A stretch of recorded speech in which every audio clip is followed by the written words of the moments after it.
What's up guys, my name's Stu, and today we're going to be looking at my beam overload fighter support builds for both the Norway and Seneca class ships.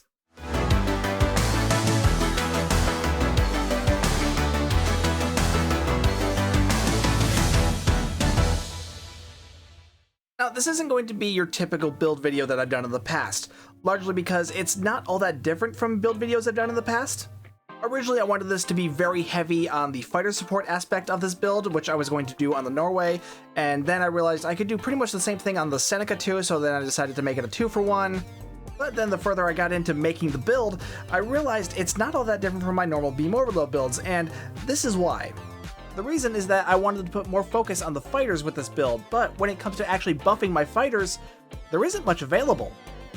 Like I said, this is a standard beam overload setup for me, so we've got the Discovery 3-piece, some dual beam banks, these are agony phasers, but you can use whatever kind of phasers you like. I've also got the Terran Task Force dual heavy cannons in here because I am using preferential targeting, and frankly, I like the extra spread damage. I find it really helpful for clearing out mobs to smaller ships. In the back is the Trilithium Omni, as well as another Phaser Omni. Again, this one's agony phaser, but you can use whatever you like. Core gear is pretty much the same too. We got the Colony Deflector, competitive engines, a warp core from the Fleet Spire, and the Discovery Reputation Shield. I did test out the new experimental weapon Mjolnir on this build, more on that later. Devices are pretty much the same: energy amplifiers, deuterium surplus, and Kobayashi Maru transponder. In the consoles, first we got Lorca's because Discovery set, obviously. The DPRM and Domino for their bonus damage buffs. Tachyon net drones off the Bozeman. Actually used these a lot since the Bozeman came out. The passive crit chance and crit severity is rather nice, and it has a pretty decent click as well. Bioneural infusion circuits to help with my crit severity. A bunch of vulnerability locators to buff my phaser damage and crit chance. Though honestly, with how high my crit chance is on this, I probably could have thrown in an exploiter or two. Though keep in mind I am using 5 SROs and I have both of those endeavors maxed out, so my crit chance and crit severity might be different than yours even with this setup.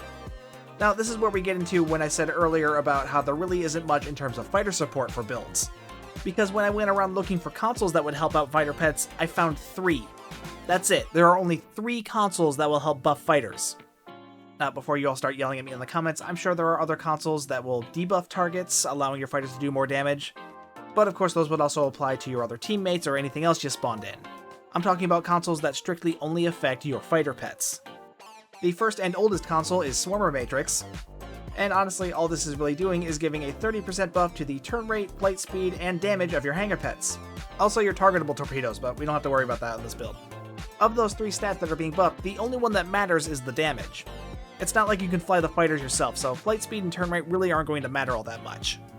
And as for the damage buff, it's only a 30% Cat 1 buff. That means it's only buffing your base damage of your fighters. So it's not a big buff, but it's at least something to help your fighters. And that's just the passive abilities of this console. The Click is a deployed drone swarm thing, which just deals physical damage. It really doesn't do anything for your fighters at all. Next is High Energy Communications Network off the support carriers. This one I only put here just for the sake of the theme, because honestly, it's not all that helpful. The passive buffs are so small they're hardly worth mentioning.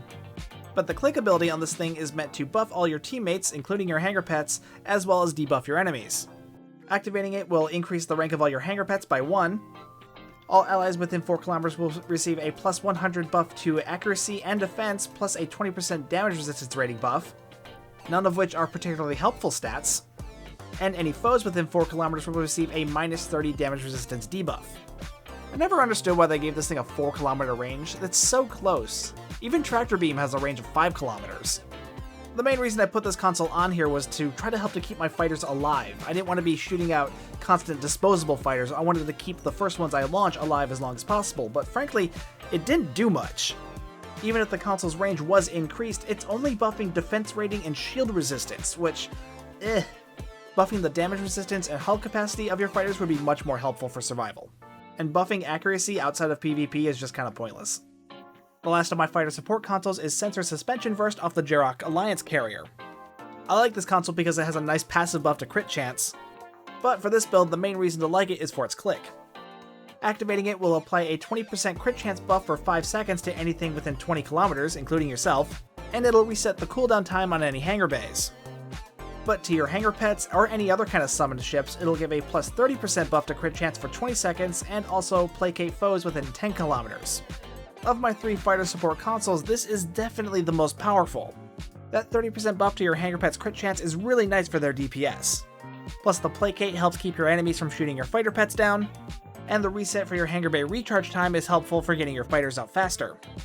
And to wrap up the gear, in the Hangar Bay slot I am using the new Valkyrie class fighters that come with this ship. I actually really like these, not just because they look fantastic, but their stats are pretty decent too. I mean, they could be better. I wish they had dual cannons instead of just regular pulse cannons, and I wish they had quantum torpedoes instead of photon torpedoes. But they perform well enough, especially if you're using superior air denial. And I do like the abilities that they have, which are Torpedo High Yield and Torpedo Spread. The elite versions will have rank 3 of both of these abilities, so they'll do some decent damage. Though because of how torpedo heavy these pets are, I would definitely not recommend using them with a torpedo build, because all they're going to do is steal your concentrate firepower. Just in case anyone asks, for the specializations I'm using Intel for my primary and Temporal Operative as my secondary, like I always do for these kind of builds. Intel is to gain access to space flanking, while Temporal Operative is to gain access to Entropic Rider, though if you prefer Strategist as a secondary, you can easily go with that instead. Now, for the traits, it's kind of the same story as the consoles. This is largely going to be the same setup I usually use for my Beam Overload builds, with a couple things thrown in for the sake of the fighters. I'll quickly go over my Beam Overload setup stuff. Adaptive Offense, Context is for Kings, Fleet Coordinator, Innocuous, Inspirational Leader, Intel Agent Attaché, Terran Targeting Systems, the Boimler Effect, and Unconventional Systems. Now, just like with the consoles, there are only 3 personal traits that will directly affect your fighter pets. The first is Holographic Mirage Decoys, which will make your Hangar Pets immune to damage for 2 seconds after the first time they're hit. I was hoping this would be useful for increasing their survivability, but again, I really didn't notice that much of a difference. Though I guess I really shouldn't be that surprised, it only makes them invulnerable for 2 seconds, and I mean, 2 seconds is nothing. Honestly, I'm probably going to swap this out for Superior Beam Training once this video's over. The next one is Independent Wingmate, and this one I like. This one I really like. The first Hangar Pet you launch will receive a 200% damage bonus buff and plus 200 to damage resistance. That buff is constant. That'll stay on that first Hangar Pet until you leave the map or until that pet is destroyed. And if that pet is destroyed, the buff will just be applied to the next one you launch. I did damage tests both with this trait equipped and not equipped, so you're going to see just how much of a difference it's actually making. Now, like I said, there is a third personal trait that will affect your Hangar Pets, and it's called Wing Commander. I would have liked to include this trait onto the build as well for the sake of the theme, but I don't own it. Honestly, I probably could have picked it up, but reading its description, it didn't sound all that worth it. All it does is give a 100% buff to the amount of XP your fighters will earn, thereby reducing the amount of time it'll take for them to get to rank 5 by half. And yeah, it didn't sound worth it, so I didn't feel like buying it. Though honestly, it's probably still more worth it than Holographic Mirage Decoys. Moving on to the Starship traits, there's a bit more available for helping Hangar Pets here, but we'll get to that in a bit. First I'll go over my usual Beam Overload stuff. So that's Emergency Weapon Cycled, Overpowered and Overgunned, Preferential Targeting, which that's why I'm using the cannons, and Super Weapon Ingenuity. The 2 traits I'm using for the sake of my fighters are Superior Area Denial and Target That Explosion. If you know what Superior Area Denial does, it should be obvious why it's here.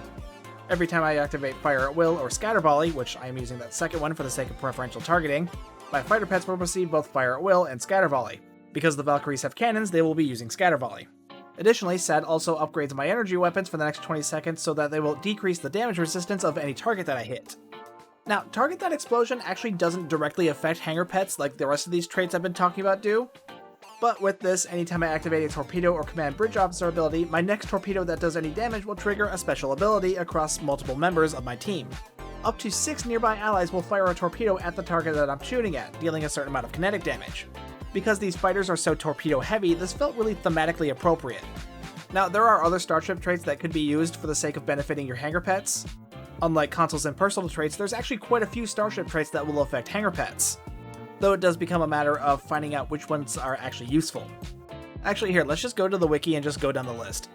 Okay, there's Coordinated Assault, which is kind of underwhelming.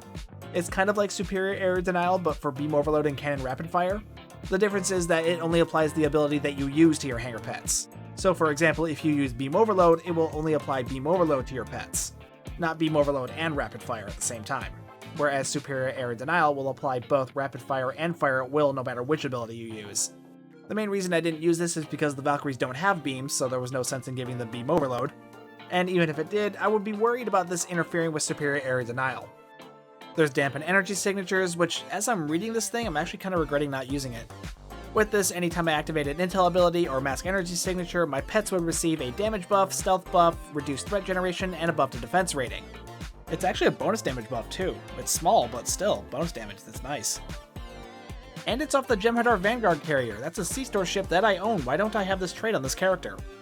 Oh, because it's off of one of the original Vanguard ships, which had that annoying Tier 6 unlock that lets you use them on the other factions, because these were released at a time before ships were all cross-faction.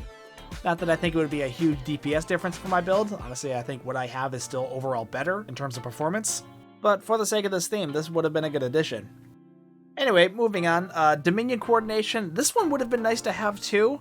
This gives a 33% buff to bonus damage every time I use Beam Overload, or Cannon Rapid Fire, or Surgical Strikes, which I'm using Beam Overload on this build. But it comes off the Jem'Hadar Dreadnought carrier, which is a lockbox ship that I don't own, so I'm not getting that. I tried out Fire Entrance on this build, but really it didn't do all that much damage. Though I think that's for two reasons. One, fire damage is an exotic type damage, and I'm really not spec'd for dealing exotic damage on this. And two, because I didn't really set this up for disposable fighters. Meaning with Fiery Entrance, you want to be shooting out as many fighters as you possibly can as rapidly as you can, and that means you have to let the other ones die first. And that's not really what I had in mind for this build. I wanted my existing fighters to stay alive for as long as possible. It's the same story with Greythor's Fire. You gotta keep sacrificing pets in order to keep launching new ones. And with that one, the fire damage is applied to your weapons, not your fighter pets, so it's really not a fighter support build. Let's see, Hive Bearer, it's a little theme breaking, and again, it requires your hanger pets to die. Improved Tachyon Beam, that's a shield heal, blech. Insult to Injury gives your pets Transport Warhead 1. Honestly, that didn't really sound worth it, especially with the Valkyries, considering they only have photon torpedoes. Plus, I'd worry that this could interfere with the Valkyrie's natural torpedo abilities, which are far superior. These next three are just heal traits, so who cares? Scramble Fighters I actually would have liked to get my hands on. Anytime you use the Launch Hanger Pet command, your pets will receive 5 seconds of damage immunity, plus a 25% damage buff. Additionally, they'll also receive a hull heal for 50% of their max hull. So this one could be good for both healing and buffing your pets at the same time. The problem is, it's insanely expensive. The last I looked, this one was 500 million EC on the exchange. I don't even know what it's at right now. But I just don't have that kind of EC on me. And even if I did, I wouldn't want to spend it on just one trait. The problem here is that it's not one of your typical lockbox trait. This one actually has a chance to drop out of one of the duty officer packs, I forget which one. But that's why it's so expensive. Not because it's that good of a trait, it's just because it's that much harder to get. Okay, these next two I'm already using, no need to talk more about them. Team Synergy, that's meh because team abilities don't really do much anyway. Unified Engineering, that's more heal stuff. And Voth Carrier Synergies, that's damage immunity stuff, so who cares? So yeah, out of all these, there were only like 4 or 5 that I actually liked. Okay, let's get back to the Norway build because this turned out to be a much longer tangent than I intended to, and there's still so much more to go over. Okay, let's try to wrap up the Norway build kind of quick because I still have to go over the Seneca too. In the space reputation traits, there is nothing in there that benefits hanger pets anyway whatsoever. So all of that is just my usual setup for any weapons-based build. That's advanced targeting systems, Tyler's duality, precision, magnified firepower, and controlled countermeasures. In the stations are, again, about what you'd expect for a beam overload build from me. We got viral impulse burst and ionic turbulence to trigger unconventional systems. Chemosite-laced weaponry to apply some extra radiation damage to your weapons fire. This is going to be extra helpful with these torpedo-heavy pets as well, because Chemosite always triggers on a torpedo hit. Concentrate Firepower 2. This is also here for the sake of the pets, but honestly I'm still kind of thinking it over because Concentrate Firepower 2, it's not as good as Concentrate Firepower 3. So it was either sacrifice on this or sacrifice on Beam Overload, and since it is a Beam Overload build, I decided to go with Beam Overload 3. Though alternatively, I could have made this a Scatter Volley build instead, which that would have gone in the commander slot. But for this video, instead I put Attack Pattern Bandit 3 there.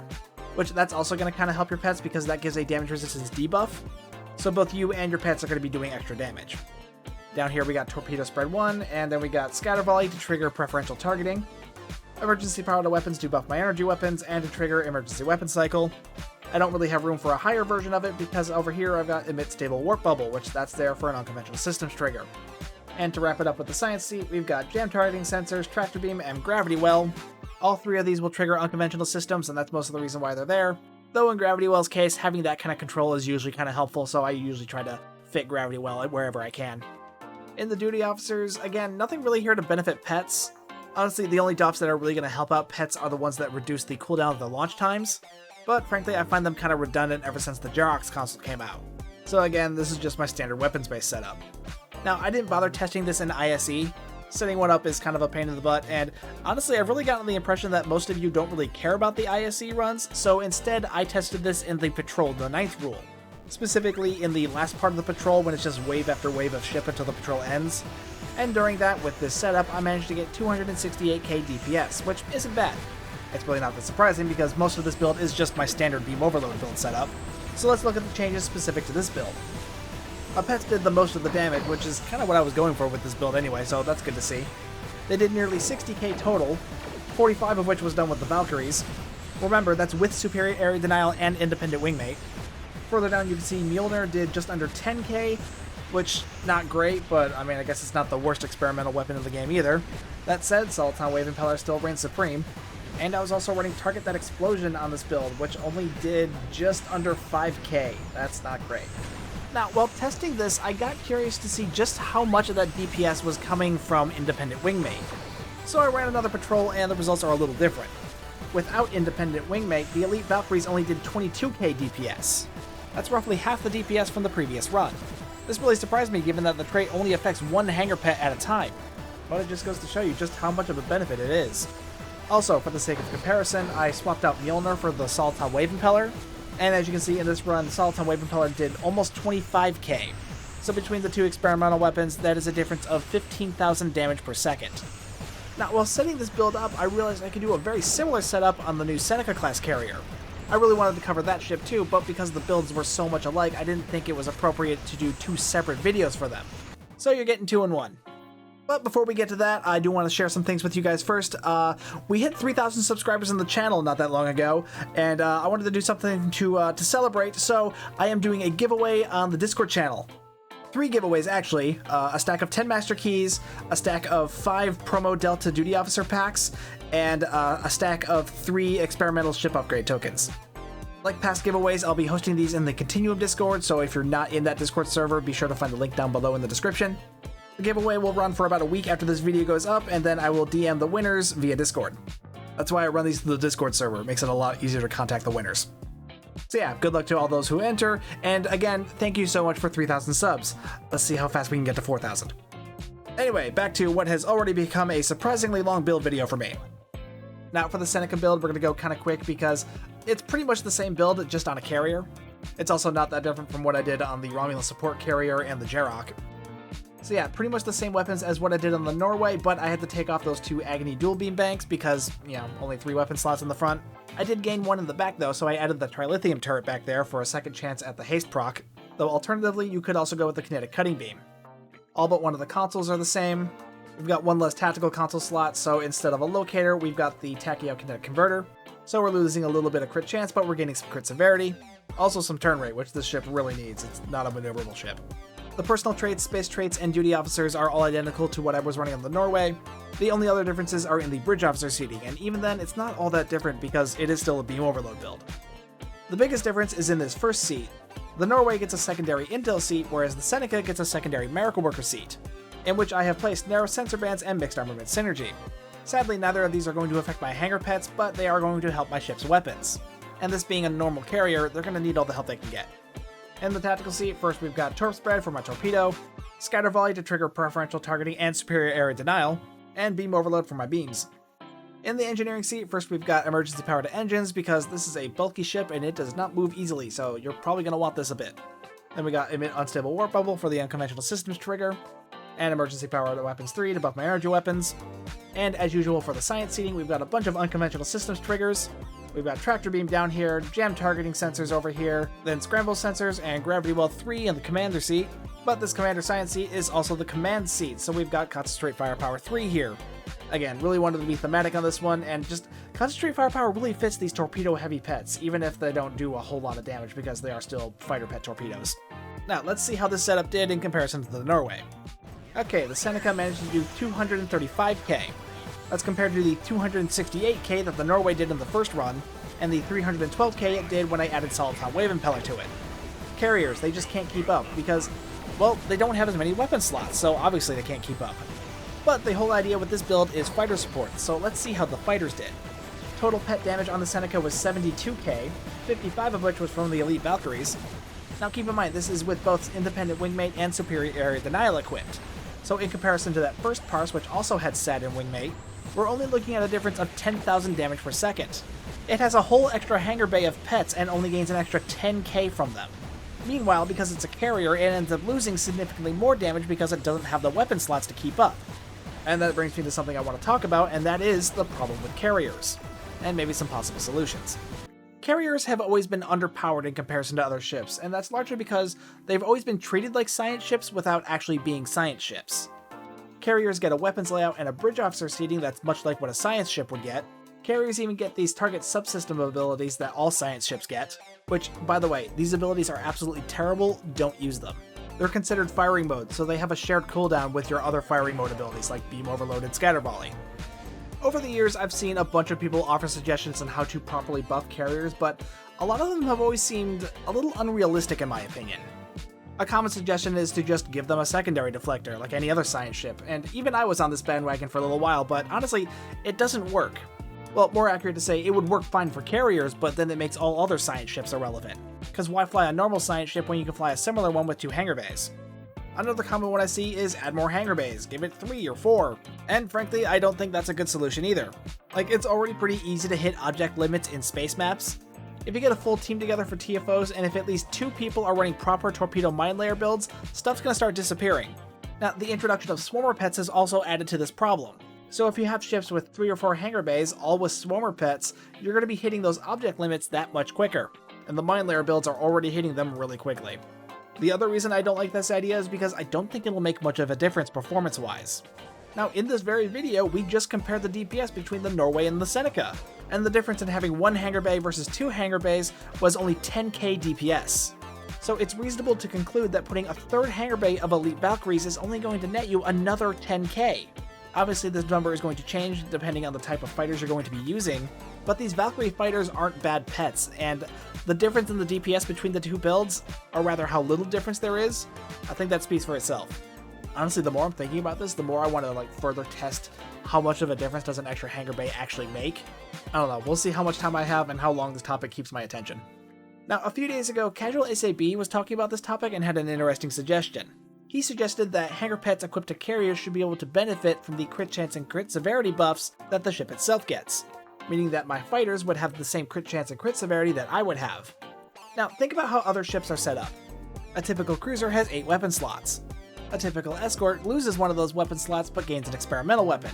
A science vessel loses 2 of those weapon slots but gains a secondary deflector. But then there are some more specialized versions of these ships. One that comes to mind is a raider. It's a type of escort, but actually has 1 less weapon slot, meaning it only has 6 plus its experimental weapon. To make up for that lost weapon slot, it has a passive ability called raider flanking. This gives raiders a bonus damage buff when firing on an enemy's rear arc. It's a big enough buff that it can make up for that lost weapon slot if you're flying the ship correctly. This is what I think carriers need. Not raider flanking, but a passive ability that will buff their hangar pets to make them equivalent to actual weapons. It could be something like Casual SAB said that would grant carrier pets access to your crit chance and crit severity, or it could be something more static like a flat bonus damage buff like raider flanking is, or maybe a mix of other stats as well. But ultimately, carriers need something that will bump them up to be more on par with other tier 6 ships. And I think a unique passive ability, kind of like raider flanking, but applied to carriers could be a good solution. Because not only could you buff the hangar pets to make the ships more reliable on their hangar pets to make them feel more like actual carriers, but it also makes sure that you don't make other ships with hangar bays like Flightwing carriers or Dreadnought carriers too overpowered. So yeah, that's the Norway and Hiawatha builds I made. I wish they could have been a bit more different, but I don't have the funds for it. I also went off on a bit of a tangent talking about carriers and possible ways to improve them. I hope you found that at least interesting. If you have any of your own ideas on the way to improve carriers, let me know in the comments down below. I'd certainly be interested in hearing them. I don't know if anyone at Cryptic will be listening, but who knows, maybe. And while you're down there, be sure to hit like and subscribe, hit that bell for notifications. If you'd like to further support the channel, hit that join button or the super thanks button or find the merch store link in the description. Either way, thank you so much for watching. My name's Stu, and I will see you guys next time.